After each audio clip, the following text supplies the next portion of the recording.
சிவபெருமானை நம்பாம கெட்டு போனவர்கள் எத்தனையோ பேர் உண்டு.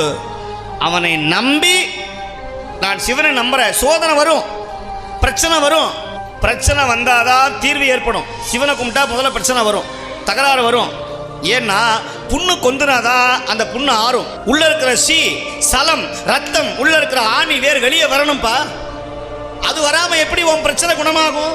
அதனால திருவாசகத்தை தெரிந்து பாடினாலும் திருமுறையை தெரிந்து பாடினாலும் சிவனை ஒரு முறை வழிபட்டாலும் உங்கள் குடும்பம் ஓங்கி வளரும், ஓங்கி வளரும் என்பது யாதும் ஒரு ஐயுறவில்லை. இன்னைக்கு பரசுராமர் பிறந்த நாள். காசியில சிவபெருமான் பிச்சாண்டேஸ்வராக சென்று அன்னபூர்ணிடத்திலே போய் பிச்சை வாங்கிய நாள் இந்த நாள். இன்னைக்கு ஒரு சிவனடியாருக்கு சாப்பாடு போட்டோம்னா 274 சிவாலயத்தில் இருக்கிற சிவலிங்கத்திற்கு நைவேத்தியம் செய்த புண்ணியம் கிடைக்கும். துறவிக்கு வேந்தனும் துரும்புங்கிற மாதிரி திருமுறைகள் நம்ம வாழ்க்கையில் எவ்வளோ பெரிய சாதனை செய்யும். உங்கள் வாழ்க்கையில் உயர்ந்த பதவியை தரும்.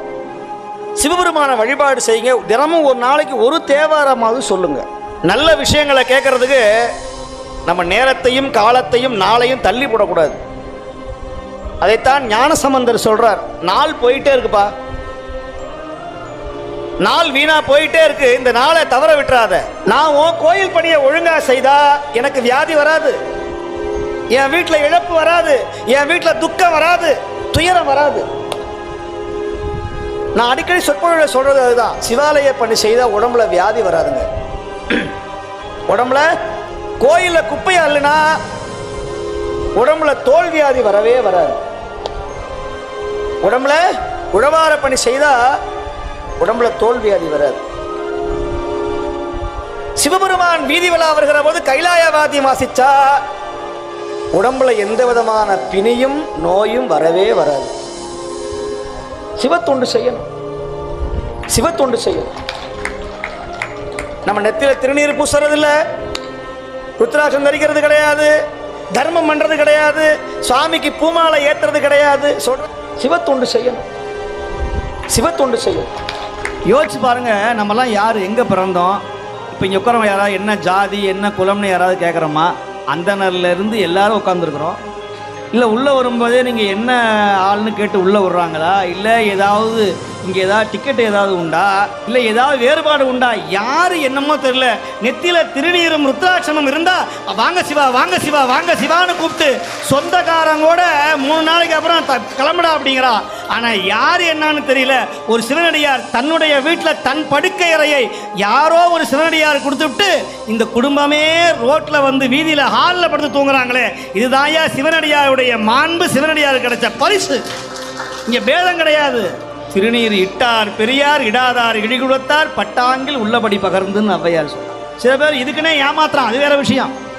ருத்ராஜம் போட்டால் சோறு கிடைக்கும், காது கிடைக்கும், கல்யாணம் பண்ணி வைப்பாங்கன்னு சொல்லி பேர் போகிறான். அத்தனை சில பேர் போகிறான். சில பேர் சுவாமி அதுக்கு அனுகிரகம் பண்ணுவார். சிவபெருமானுக்கு என்னவெல்லாம் மரியாதை உண்டோ அத்தனையும் அவனை வழிபட்ட எல்லாம் கிடைக்கும். பல்லக்கு, விதானம், கொடை எல்லாமே உண்டு. ஏன்னா சுவாமியை உண்மையா தொண்டு பண்ணினா சிவபெருமானுக்கு என்னவெல்லாம் கிடைக்குதோ அத்தனையும் கொடுப்பாராம். நம்ம அழகு பார்க்குற ஒரே தெய்வம் சுவாமி தான், சிவபெருமான் தான். யோசிச்சு பாருங்க, நம்மலாம் யார், எங்கே பிறந்தோம்? இப்போ இங்கே உட்காரவங்க யாராவது என்ன ஜாதி என்ன குலம்னு யாராவது கேட்குறோமா? அந்தனர்லேருந்து எல்லாரும் உட்காந்துருக்குறோம்.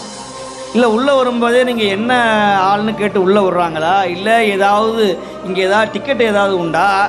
இல்லை ஏதாவது வேறுபாடு உண்டா? யார் என்னமோ தெரியல, நெத்தியில் திருநீரும் ருத்ராட்சமும் இருந்தால் வாங்க சிவா வாங்க சிவா வாங்க சிவான்னு கூப்பிட்டு சொந்தக்காரங்கோட 3 நாளைக்கு அப்புறம் கிளம்புடா அப்படிங்கிறா. ஆனால் யார் என்னன்னு தெரியல. ஒரு சிவனடியார் தன்னுடைய வீட்டில் தன் படுக்கை அறையை யாரோ ஒரு சிவனடியார் கொடுத்துவிட்டு இந்த குடும்பமே ரோட்டில் வந்து வீதியில் ஹாலில் படுத்து தூங்குறாங்களே, இதுதாயா சிவனடியாருடைய மாண்பு, சிவனடியார் கிடைச்ச பரிசு. கரடின்னு ஒரு வாத்தியம் உண்டு. சிவ பூஜையில் கரடி பூந்த மாதிரி ஒரு பழமொழி உண்டு. கரடி கிடையாது, கரடினா வாத்தியம். இந்த மிருதங்க மாதிரியே பெருசாக இருக்கும். அதை வாய்ச்சாங்கன்னா பேசுகிற சத்தம் அப்படியே அமுங்கிடுமா. அதனால தான் சிவபூஜையில் கரடி பூந்த மாதிரி. இது எங்கடா இருக்குன்னா திருவண்ணநல்லூரில் இருக்கிற வழக்காடு மண்டபத்தில் ஒரு தூணில் அது சிற்பம் இருக்குது. நீங்கள் கேள்விப்பட்டிருக்கீங்களா? கிண்ணறர்கள்னு சொல்லுவாங்க. தேவர்கள், கிண்ணறர்கள், கிம்புராதிகள் அப்படின்னு. கிண்ணறம்னா தெரியுமா? கிண்ணறம்னா அந்த சொரக்கா இருக்குது. இந்த இதுக்கு பாருங்க, பரங்கிக்காய் இருக்கும். பரங்கிக்காய், வெள்ளை பரங்கி, பூசணிக்காய். அதை நல்ல வெயிலில் காய போட்டு உள்ளே இருக்கிற அதெல்லாம் எடுத்துவிட்டு அதுல இருந்து ஒரு மூங்கி குச்சை ஒரு நட்டு வச்சு அதுல 2 நரம்பா போட்டு வாசிப்பான். டிங் டிங் டிங் டிங் சம்போ சங்கரன்னு இந்த வீதியில் வாசிப்பாங்க. அது பேர் கிண்ணரம்னு பேரு. அந்த கிண்ணரத்தை தேவலோகத்தில் வாசிப்பாங்களாம், அது பேர் கிண்ணரம்னு பேரு. அதனால கிண்ணராதிகள்ல கிண்ணராதி, கிம்புராதி, நாரதாதின்னு பேரு. இவங்கெல்லாம் சாமி வரும்போது வாசிப்பாங்களாம். இப்போ இந்த வாத்தியம்லாம் இல்லை. இன்னைக்கெல்லாம் ஒரு பெரிய பொக்கிஷம். இன்னைய காலம்லாம் ஒரு சுதந்திரமான காலம் இந்த காலம். ஆனால் அன்னைக்கு இருந்த பக்தியும் வழிபாடு இன்னைக்கு இல்லை. அதுதான் ஒரு பெரிய பிரச்சனை. இந்த பக்தியை கொண்டு வர்றதுக்கான ஒரு பெரிய மந்திரம் தான் நம்முடைய திருமுறை. அது சொல்லுகிறார். ஆனால் தமிழனுக்கு, தமிழ்நாட்டில் பிறந்தவனுக்கு சிதம்பரம்னா என்னன்னு தெரியல, நடராஜர்னா என்னன்னு தெரியல.